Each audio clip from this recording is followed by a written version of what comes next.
Hello, my name is Silva Messi Kurnia Putri. I'm from class 336A01 and my ID student number is 3310016, and I want to presenting about project 2 applied linguistics.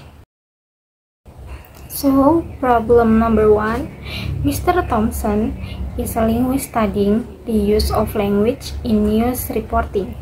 He is particularly interested in how language can convey bias, shape public opinion, and influence the perception of news events. Mr. Thompson analyzed articles from various news outlets covering the same events to identify linguistic patterns that may indicate bias. He also considers the impact of these linguistic choices on the audience, understanding and interpretation of the news. So the question is, what linguistic feature should Mr. Thompson focus on to identify bias in news reporting? Discuss at least 3 features and explain how they can contribute to bias. So the answer is Mr. Thompson should focus on the following linguistic feature to detect bias in news reporting. 1. Word choice and load language. Explanation. The specific words and phrase used can greatly affect how readers perceive the news. Load language involves using terms with strong connotation to influence the audience reaction. 2. Example. Calling a protest a riot instead of demonstration can create very different perception, with the former suggesting disorder and latter suggesting legitimacy. Number 2. Framing and presentation of facts. Explanation. The way information is framed impacts the interpretation of events. This includes which facts are highlighted or omitted, the context given, and the emphasis placed on certain aspect of the story. The example is an article that focuses on the negative action of a political figure while minimizing their positive contribution can create a biased view. The opposite can happen if positive action are emphasized and negative ones are ignored. Number 3. Use the quotation and attribution. Explanation. The choice of sources for quotes and how they are attributed can indicate bias, including quotes from specific individuals or groups while excluding others can skew the narrative. How quotes are introduced also affect their perceived credibility. Example. Using a quote from a French expert without context can give undue weight to a French perspective, while dismissing an expert's opinion with terms like claims or assert can undermine its legitimacy. By examining this feature, Mr. Thompson can identify both suitable and overt bias in news reporting, helping to understand how linguistic choices shape public opinion and influence perception of news events. Next is problem number 2. Imagine you are a language planner working for the government of the country with a diverse linguistic landscape. The country has several indigenous languages spoken by different ethnic groups, as well as a dominant national language used for official purpose. Your task is to develop a language policy that promotes linguistic diversity while ensuring effective communication and national unity. And the question is, how can the government promote the use and preservation of indigenous language through education?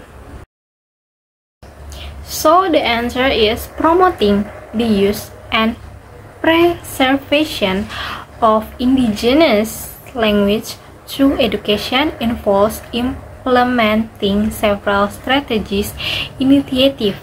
Here are some key approach.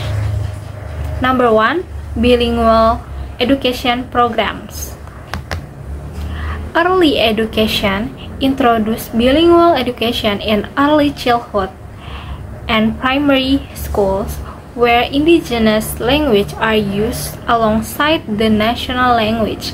This helps children become proficient in both their native language and the national language from a young age. Number 2, curriculum development. Develop curricula that include the teaching of indigenous language and culture. Incorporate indigenous knowledge, stories, and tradition into various subjects. Number 2 is teaching, training, and requirement.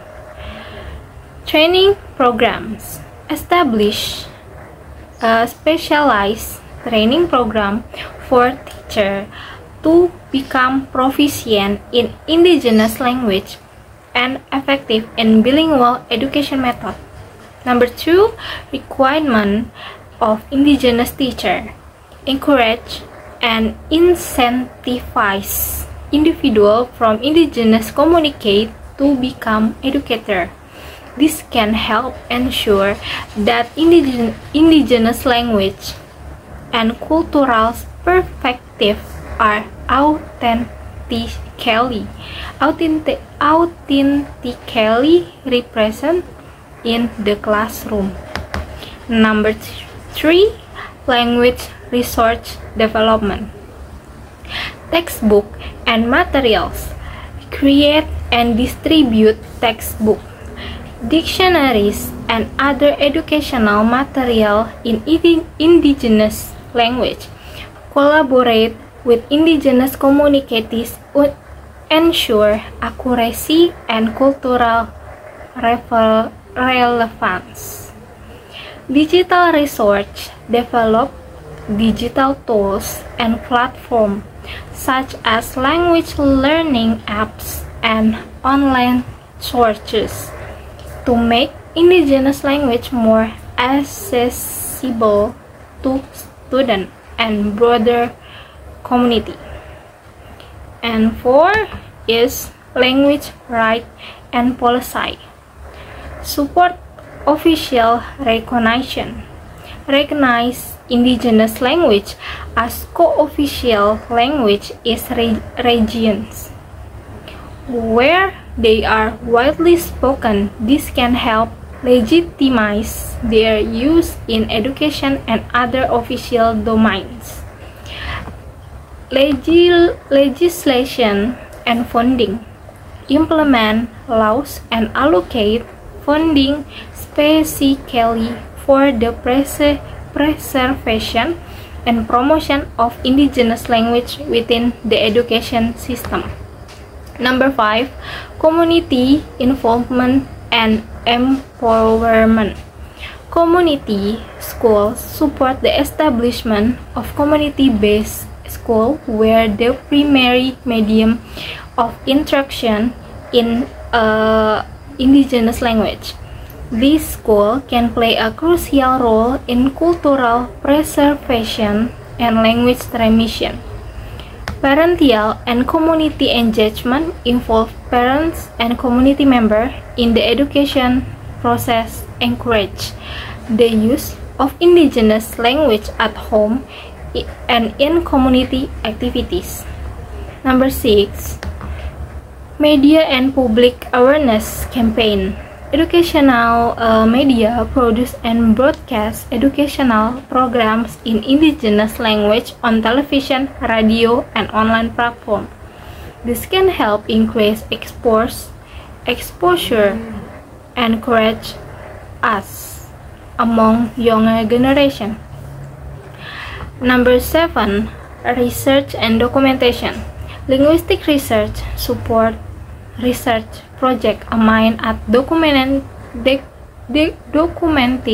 and studying indigenous language, collaborate with universities and linguistic institutions to create comprehensive record of this language.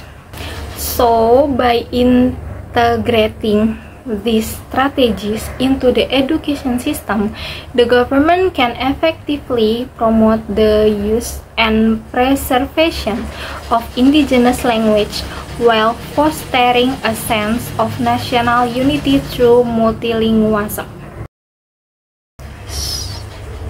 So, I think that's all my explanation for Project 2 Applied Linguistics. Thank you for your time, thank you for watching, and have a nice day. Bye!